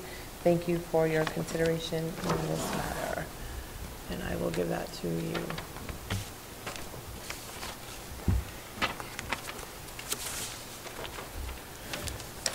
Basically, in terms of things to do with the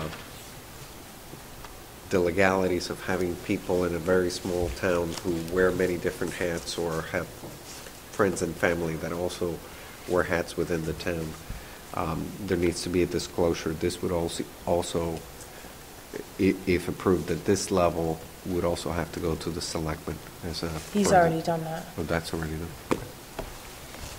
He's already done that. He's already made the disclosure to them. One question, we don't need a motion for that, right? That's just reading it into the record. Yeah. It talks about, I don't believe substitute teacher are involved in the contract negotiation. Well, there were questions about it at one point in time, so I just, It covers it, and, it was Yeah. around the area of long-term substituting. okay, yeah. So there could be, It covers it. it's better to put it out there rather than right. have the semblance of any conflict of interest. There's a notice of annual meeting, Friday, November 11th, for the Massachusetts Association of School Committees in Hyannis. Who wants to see that? And this is also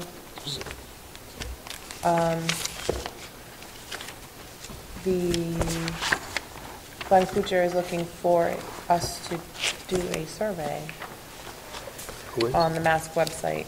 Yes. Glenn Kuchar. You want us to go on individually and do it? It is on the mask.org website. It doesn't, as you may know, MASC produces its management information for a school committee survey with vital information on school salary, benefits, compensation, operational, and fiscal data. This year, at the request of our members, school committee members, and superintendents, we've added information on strategies for dealing with financial crisis. We often hear from school committee members and superintendents who want to know why information on their district is included. You need to return your survey for inclusion. The survey is online at their website at www.mask.org. And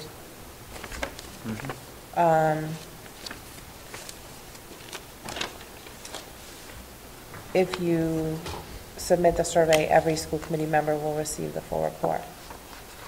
So if anybody wishes to go online, you can go on mask.org and fill out that survey. Did you also get one of these? Yeah, I was going to bring that. Speaking of mask, okay. Yes, and then the delegate manual, is that what your question was, Mike? Well, it's a What was it? conference Yeah. that, Oh, I don't have that. Well, that's part of it. Oh, this one, that's this. The delegate. That's this. The delegate yeah, manual is. it's within this. That's this. Do you have a question? The delegate manual is an outline of the program that they have. In particular, their annual meeting is that Friday. I would encourage fellow members, if they have time, to attend some of the educational programs. I believe I know the superintendent attends as well. It's been helpful to myself, and if anyone is considering it, I certainly would share and pass on the role of attending and learning, but I'm available as well. The joint conference is from the 9th to the 12th of November. The sooner we register, the easier it'll be for planning. If you're wanting to go, we need to know in advance what days, what things you're going to go to, because each has an individual price. I would love to be able to bring it back to the October 26th for approval by the committee as to So who if goes and anybody's how planning much on it's going to going, be spent, so that We need to can- know by then. Right, so Okay. we can have it set, and Okay. we can cut the POs so the MASC, And MASS. the information of this meeting is also on the MASC website. Yes. So we can also go on the MASC website You and, should have gotten in your a packet. copy in your packet. yes. Okay.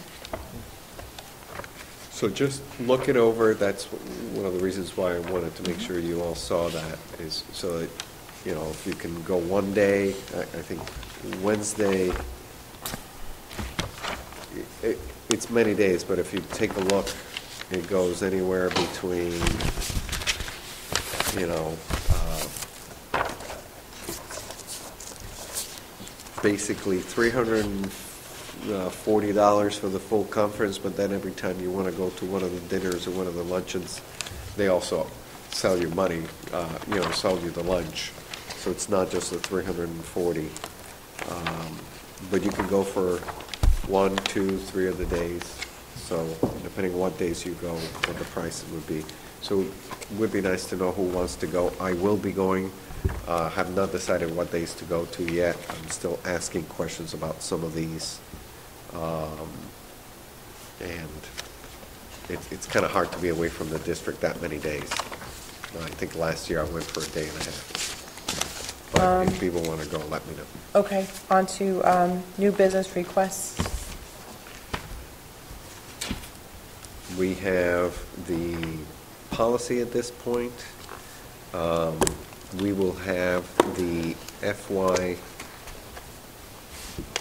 12 And can we update. also look into the question that Mike had on the district improvement and see whether that needs to come back? That was the only one, right? This district improvement plan. Yeah. I'll do the FY 12 update, which will have money spent through September. So you'll see that Melissa was working on the end of the year report, that's why we couldn't get that one done as well. That'll be in So next. we'll be able to do that. Obviously, there'll be an update on the middle school, that should be a regular item. What else do you need? Paras and TAs. Paras and TAs.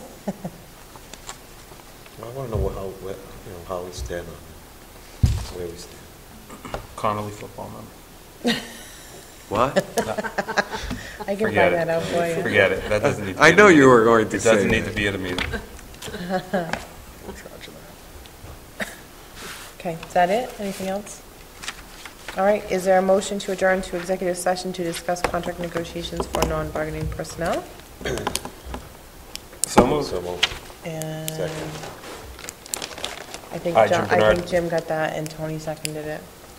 I'm Michelle Duarte. I'm Michael Sullivan. I Tony Antonelli. I get one Yeah. in the mail anyways. Thank you.